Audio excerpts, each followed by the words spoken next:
Assalamualaikum warahmatullahi wabarakatuh.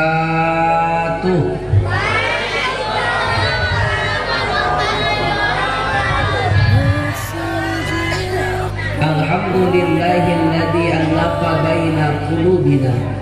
Wassalatu wassalamu ala sayyidil mustafa wa ala alihi wa sahbihi ahli sidqi wal wafa.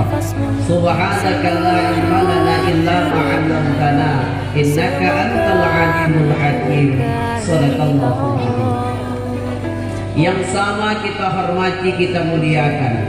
Hadir di tengah-tengah kita Bapak Ketua Panitia Peringatan Maulidur Rasul. Beliau juga merangkap sebagai Ketua IPMS yang hadir di tengah-tengah kita. Yang terhormat dan sama kita takzimi Bapak Kepala Desa C9 yang diwakili oleh Bapak BPD Ustadz Saiful Manur.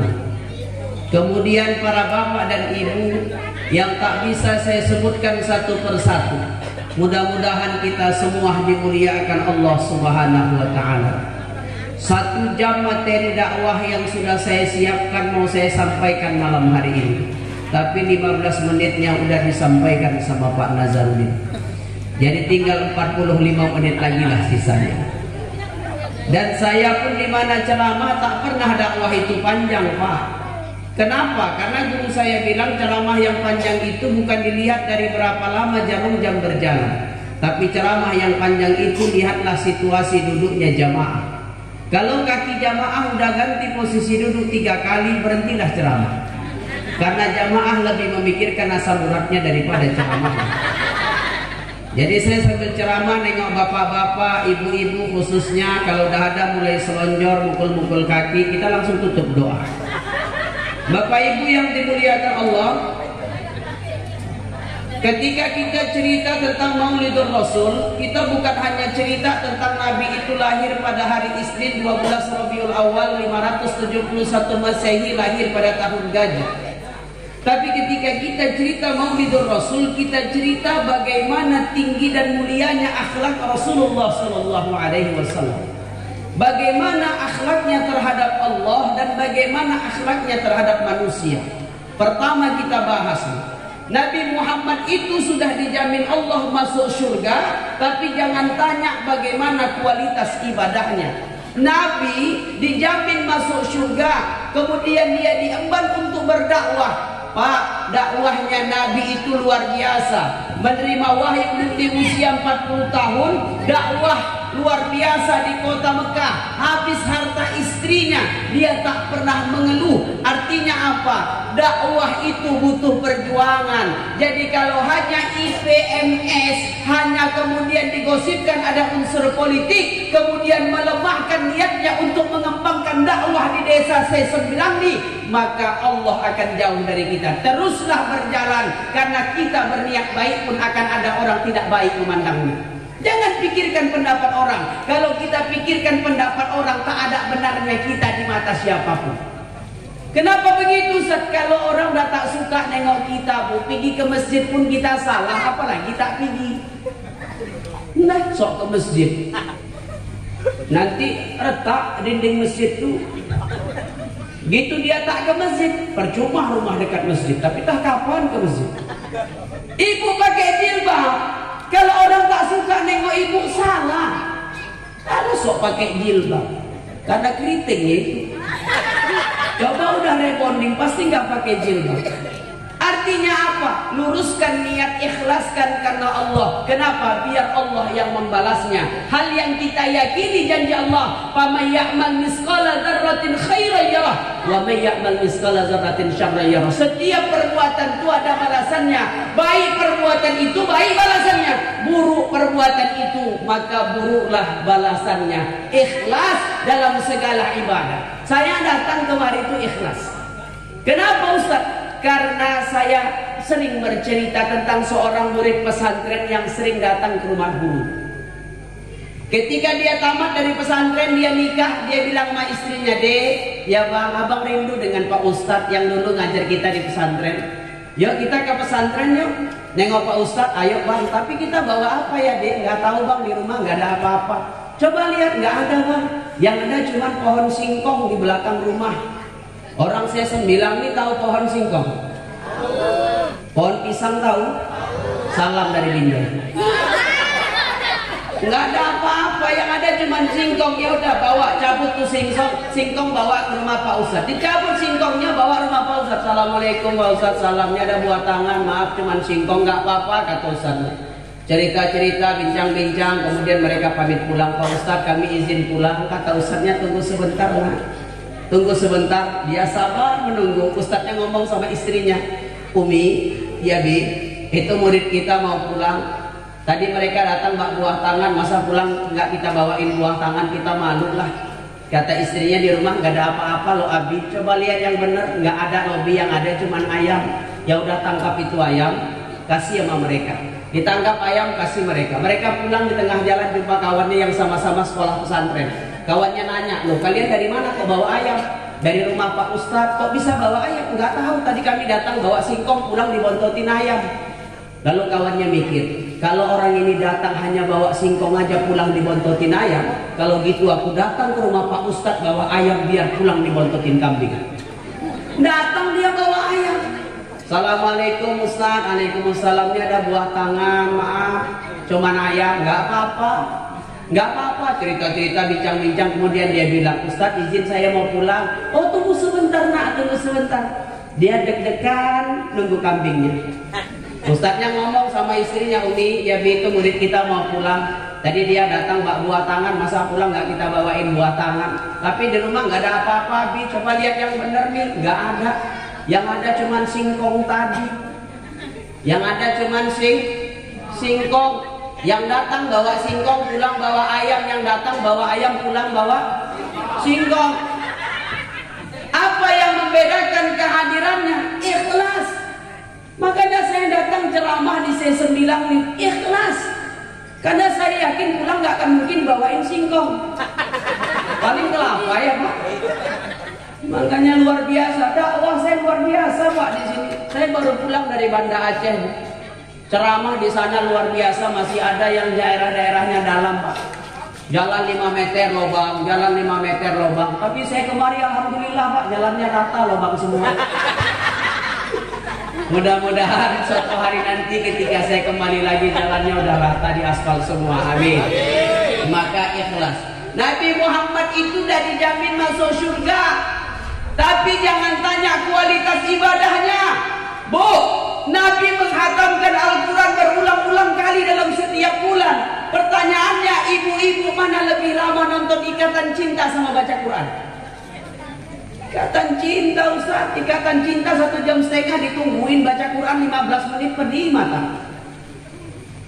Mana lebih lama Pak kita baca WhatsApp sama baca Quran?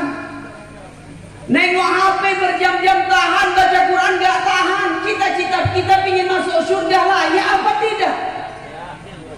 Nabi wajar masuk surga Pak. Ketika Nabi itu dakwah di Mekah, datang sekelompok orang kafir Quraisy.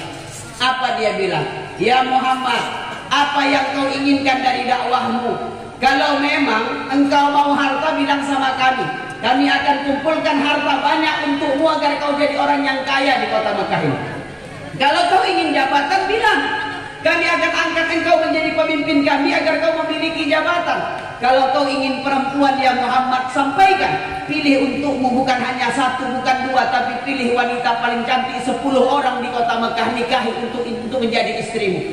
Dan penting satu syaratnya, tinggalkan dakwah. Nabi nggak mau Pak. Nabi nggak mau. Nabi nggak mau ujiannya 3 nih, 3-3-nya berat, tapi Nabi mampu menolaknya. Kita belum tentu mampu menolaknya Pak. Harta, tahta, wanita, ini ujian yang berat.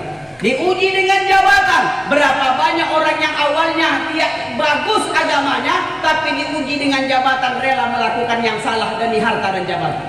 Harta, diuji dengan harta. Berapa banyak orang yang awalnya solih, itu kaya Pak, lupa diri, ke masjid pun nggak pernah. Kaya, sombong, ada Bu? Mentang-mentang kaya sombong. Padahal kalau kita mau jujur, apa sih yang mau kita sombongkan? Semua ini hanya sesaat. Ibu cantik tuh nggak layak sombong. Kenapa? Karena cantik masih muda, Bu, masih bunga desa di saya sembilang nih. Nanti kalau udah tua bunga desa itu berubahnya jadi bunga tai ayam. Nggak usah cerita. Kayak sombong untuk apa? Wong kita mati cuman bawa selembar kain kafan kok. Apa yang mau kita sombongkan? Ini kadang-kadang mohon maaf, harta belum seberapa tapi sombongnya ngalahin Fir'aun. Saya kasih contoh, Bu. Dulu pernah nggak sengaja pohon terong tumbuh di sebelah pohon kelapa. Ibu-ibu di C9 ini tahu pohon terong? Terong yang ungu itu kan? Buahnya besar apa kecil? Besar. Pohonnya rendah apa tinggi? Rendah. Buahnya besar, pohonnya rendah. Pernah nggak sengaja pohon terong itu tumbuh di sebelah pohon kelapa? Tahu pohon kelapa, Pak? Saking sombongnya kelapa, diejeknya terong. Apa kata kelapa? Rong. Ya rong lah kan namanya terong. Rong. Saya kelapa. Aku kasihan melihat nasibmu, Rong. Kata terong, kenapa? Udahlah pohonmu pendek, batangmu kecil, tapi buahmu besarnya minta ampun. Gak adil Allah menciptakanmu, Rong. Tengok aku, kata kelapa. Akarku tertanam kokoh di bawah, badanku berdiri tegak, bahkan buahku indah tersusun rapi di atasnya. Jangankan batangku jatuh menimpamu, andaikan saja buahku jatuh menimpamu, mati kau, Rong. Mati. Terongnya marah? Enggak. Apa kata terong? Jangan sombong kelapa, jangan sombong, memang kau hebat. Akarmu tertanam kokoh di bawah, batangmu berdiri tegak, buahmu indah tersusun rapi di atasnya. Bahkan saking hebatnya engkau kelapa, seluruh anggota tubuhmu bisa dipakai untuk kebaikan umat. Akarmu dibuat kayu seni, batangmu dibuat kayu beroti, daunmu dibuat sapu lidi, buahnya dibuat inti, bahkan batoknya bisa kawan begadang malam hari. Tapi kau jangan sombong kelapa, kata terong. Kau jangan sombong. Tunggu kelapa, tunggu kalau kita jumpa di Kuali. Tunggu kelapa kalau kita jumpa di Kuali. Namaku yang luar disebut, bukan namamu kelapa. Betul, Bu? Nggak percaya bapak-bapak, besok tanya sama istri. Kau nyayur apa, Dek? Terong. Diapain? Digulai. Nggak pernah orang ditanya, ibu nyayur apa? Kelapa. Diapain? Diterongin. Enggak. Jangan sombong, semua orang ada masanya dan semua masa itu ada orangnya. Dikasih harta bersyukur, gunakan harta itu untuk membesarkan syiar agama Allah. Makanya, Bu, mohon izin, walaupun saya juara nasional dimanapun saya ceramah, Pak, tidak pernah saya netapkan berapa bayaran saya ketika ceramah. Tanya panitia, nggak pernah saya minta berapa. Kenapa gitu, Ustaz? Ketika ada umat Islam yang mau berkumpul membesarkan syiar agama Allah ini dah satu hal yang luar biasa mahal. Makanya saya datang ke tempat ini, Bu, bukan saya yang hebat. Saya bisa ceramah di atas pentas ini bukan saya yang hebat, tapi perjuangan panitia yang tak ternilai harganya. Mereka berapa kali masang tenda ini dari tadi putus kena angin yang besar.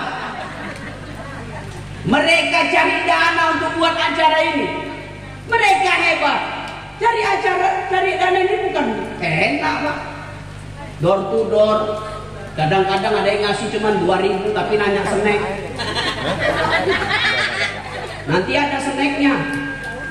Ada. Apa itu roti? Gak usah kok tahu, aku nengok dari belakang.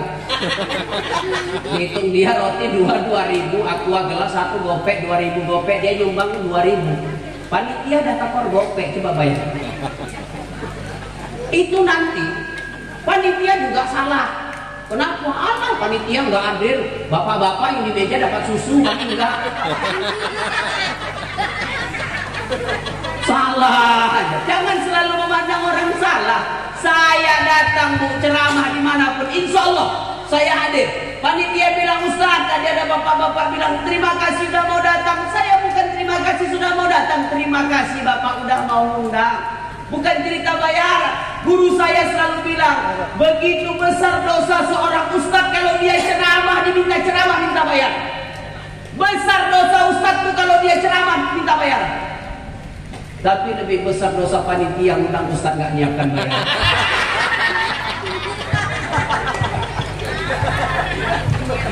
Maka punya harta jangan sombong, jujur kutanya, ibu-ibu. Tapi jangan ada dusta di antara kita. Biasa aja keles.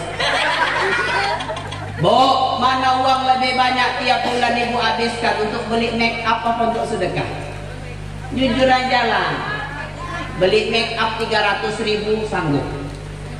Beda apa Ustaz? MS Glow. Gak usah kok tahu harganya 300, aku kan jual. Tapi sedekah belum tentu bisa 300.000 sebulan. Bu, saya sering hadir di acara tablik akbar, wirid-wirid, mak-mak tablik akbar jalan kota infak. Pakai aqua tuh, kota aqua datang lewat. Ibu-ibu nengok kota infak tuh buka dompet, tengoknya duit di dompet 4 lembar. 100.000, 50.000, 20.000, 2.000. Jujurlah yang ibu masukkan duit berapa? 2.000. Rupanya dibolak-balik 2.000-nya ada 2 lembar, 1 baru, 1 jelek. Yang ibu masukkan yang mana? Mama. Gelisah aku pulang malam ini. Untung ada duit 1.600.000 dari BPD tadi. Duit umat kembalikan ke umat. Jangan ambil yang bukan hak kita. Ya kan Pak? Bapakku jangan ketawa-ketawa lah Pak. Beda-beda tipis ya. Bapak pikir aku nggak tahu. Ibu-ibu mau bilang gitu, bapak-bapaknya dalam hati rasakan. Alah bapak pun sama aja nih. Ustaz kok tahu sering diperhatikan. Pas kapan Ustaz hadir Jumat? Saya naik ke atas mimbar. Nggak percaya bapak besok akan tengok Jumat. Kota infak lewat. Itu kota infak lewat Pak. Dekat apa dia? Dia pura-pura pejam sambil zikir. Subhanallah, subhanallah, subhanallah, subhanallah. Gitu di depan dia makin subhanallah, subhanallah. Gitu lewat. Alhamdulillah. Masalahnya Pak, kita ingin dicintai Allah. Pertanyaannya, layakkah kita dicintai Allah? Itu masalahnya. Apa yang sudah kita korbankan untuk kita itu layak dicintai Allah? Banyak perempuan punya kalung 1 pingin beli 2, punya cincin 1 pingin beli 3, pingin punya kalung 2 pingin beli 4, punya anting-anting sepasang pingin beli 2 pasang. Kadang-kadang tujuannya salah. Untuk apa dia beli banyak harta? Kadang-kadang hanya untuk pamer di hadapan orang yang nggak mampu beli. Lebih parahnya lagi, emas banyak-banyak letak di lemari, sedekah nggak pernah, mati. Bapak kawin lagi. Siapa yang pakai emas tuh? Bini muda, tahankanlah. Banyak-banyaklah beramal. Apa kata syair yang begitu terkenal? Tiada lagi gunanya harta, kawan karib sanak saudara. Tiada lagi gunanya harta, kawan karib sanak saudara. Kalaulah ada amal di dunia, itu menjadi penolong kita. Kalau ada, kita duduk dengan kawan, kopi kawan kita bisa belikan. Kita mati belum tentu kawan ingat mendoakan. Kita duduk dengan kawan, rokoknya bisa kita belikan. Kita mati belum tentu dia ingat untuk mendoakan kita. Makanya persiapkan amal.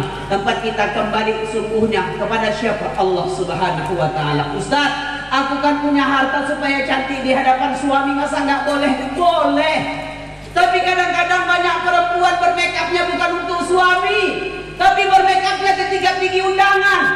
Lebih sedihnya lagi aku katakan, yang belikan baju cantiknya suami, belikan bedaknya suami, belikan lipstiknya suami, belikan parfumnya suami, tapi dipakai cantik ketika undangan, ketika di rumah gosok gigi pun lupa. Jujurlah Bu, mana lebih bagus baju ibu pergi undangan sama di rumah? Jujur aja lah. Undangan baju paling bagus dipakai, betul Bu? Di rumah baju udah pernah ngelap kompor gas pun dipakai. Aku kadang nengok perempuan nih ke undangan, pas kayak lenong bocah. Kok gitu saat bedak tebal kurang tebal ya kan Pak? Mak-mak nih kalau mau solek mukanya glowing Pak, walaupun tangannya hitam kayak pantat kuah ya kan? Make up, alis sudah bagus sama Allah dikasih bulu, alis dicukur, diganti pakai pensil alis. Pergi undangan ke desa sebelah, naik kereta, rupanya gerimis, mau teduhan gak ada teduhan Pak, lanjut, tangan belah kanan megang gas, tangan belah kiri nutupin alis, karena yang nutupin dua alis cuma sebelah tangan, yang satu alisnya kering, yang satu lembab. Duduk dia di tempat undangan, ambilnya tisu dilapnya alisnya yang basah, dia lupa alisnya palsu Pak, alisnya tinggal sebelah. Ada orang yang duduk satu meja nengok dia senyum, dia pun senyum.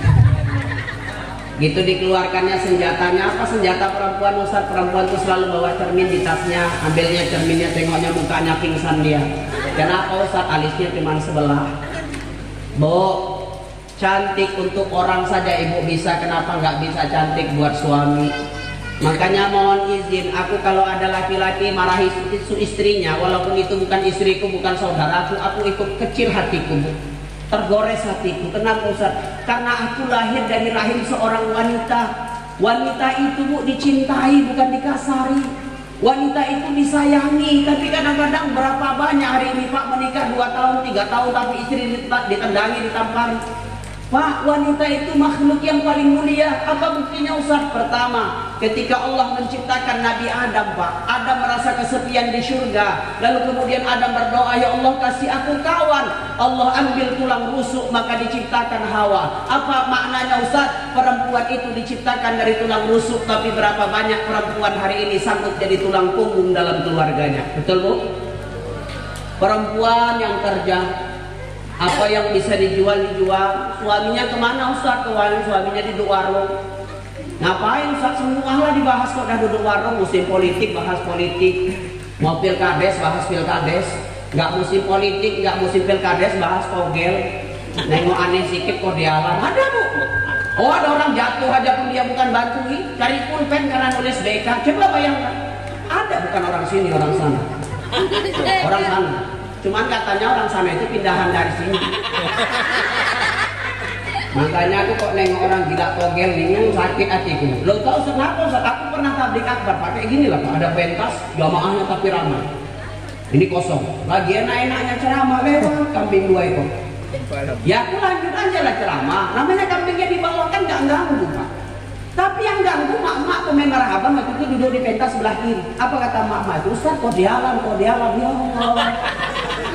Ngelus dada aku, ngelus dada dalam hatiku, ya Allah nggak dihargai mak-mak nih. Aku ada aku Ustaznya sanggup orang tuh bilang kok dialam. Ngelus dada aku Pak, ya Allah. Ya aku pun tahu ya kambing itu 35 Pak. Cuman ya waktu itu kan nggak aku bilang. Perempuan tuh hebat. Bukti kedua Ustaz, saya kasih bukti kedua. Perempuan itu kata Nabi al-jannatu tahta aqdamil ummahat. Surga itu diletakkan di bawah telapak kaki ibu. Dan malam hari ini saya berani pastikan, malam hari ini saya berani pastikan seluruh ibu di dunia ini adalah wanita. Oh iya iya. Nah kan Bu? Betul kan? Perempuan tuh hebat. Contohnya Ustaz. Bu, mak-mak di C9 ini ada wiritan nggak? Biasa kalau wirid dikasih makan apa? Yang paling sering lah ayam, daging, oh nasi pakai ayam.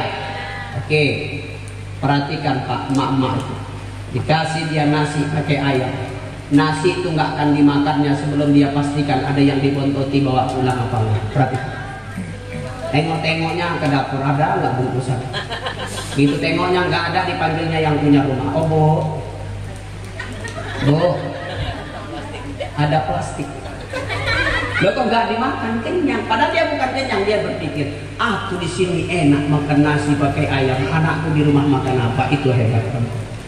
Makanya mulai malam hari ini jangan bapak tanya lagi kenapa ibu itu kalau keluar rumah pergi undangan, pergi arisan sering bawa tas besar. Jangan tanya. Bapak pikir tas besar itu untuk apa? Untuk bawa sumbangannya. Apa nyumbangnya 15.000. Jadi untuk apa Ustaz ngeronoin kue? Itu tas itu. Perempuan itu hebat. Tapi jujur saya sampaikan Bu, kadang yang merendahkan perempuan itu bukan perempuan. Yang merendahkan perempuan itu